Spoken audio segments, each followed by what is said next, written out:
Shalom WJC family. It's time for our weekly Torah talk. This week we are reading Parshat Mishpatim.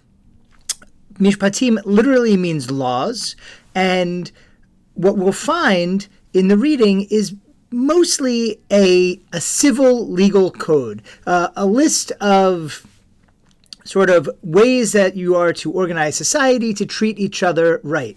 Civil law, that is, as opposed to religious law. This is not about sacrifices or prayers or how to get closer to God through ritual. This is about how to organize a society. And it begs the question, why is God concerned with civil laws? Why should that be the immediate guidance after the revelation at Sinai that we read last week? So we got this close connection to God, and now suddenly we're writing about how we are supposed to treat each other. And one of the age-old criticisms leveled at Judaism is that we are too legalistic. Right? As other religions grew and became more about belief and feeling and this idea of love as an emotion that we should be inspired by, Judaism was criticized. Oh, it's so legalistic, it's so interested in the details, it's got no soul.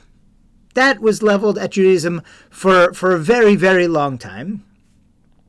And for a long time, Jewish philosophers and rabbis apologized for that idea.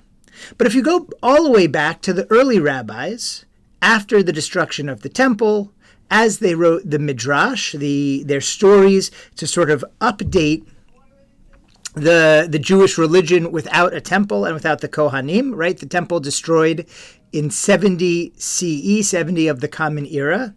And so Judaism is reinvented in many ways by the rabbis. They did not abandon these laws. They didn't say they don't matter anymore. They weren't sovereign in a nation. They seemed to be laws that govern the sovereignty of a nation. So why were they so attached to these laws? Why did they spend so much time reimagining them as guidance for a people without a state, without a means of enforcement? And the answer comes from one midrash on this parsha in Shemot Rabbah. It says it's just like a king who has a child and says to them, be careful when you walk so you don't stumble, because you're the apple of my eye, and if you hurt yourself, I don't know what I'll do. That's so too, God loves the Jewish people. And in relationship with those Jewish people, like a parent to a child, says, you have to follow these rules because I don't want you to hurt each other. I want you to take care of each other. And through knowing that you are okay, I'll feel better. This idea of a relationship to God through God's guidance to us and how we treat each other is a very powerful idea. The truth is, I know I mentioned last week Emil Fackenheim because I've been reading his book, Encounters Between Judaism and Modern Philosophy.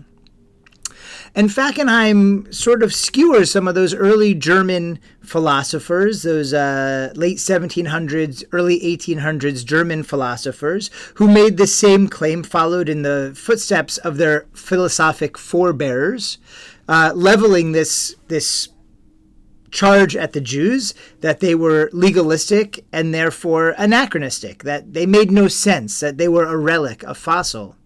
And Fackenheim comes along in the spirit, in Fackenheim's spirit. Later we see the likes of Abraham Joshua Heschel doing the same. He says, you're missing the point completely. The point isn't the laws themselves, but what they represent. They represent a covenant, a relationship with God and the Jewish people. And the backbone of the relationship is not how the Jewish people think or feel about God, but how we treat each other and how we treat other people in the world.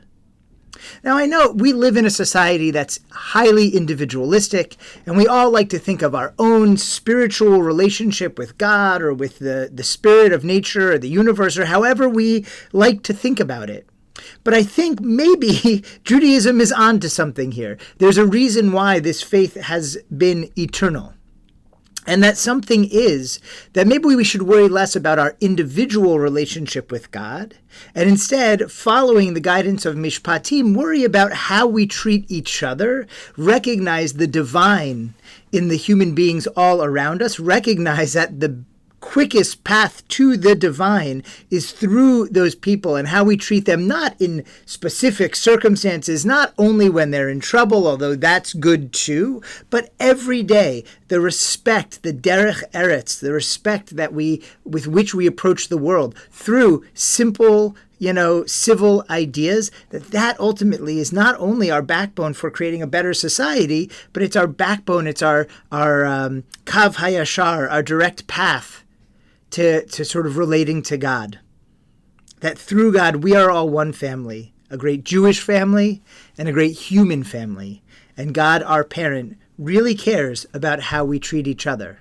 That is how we can sense God's love in the world, by representing it for one another and hopefully feeling it in return.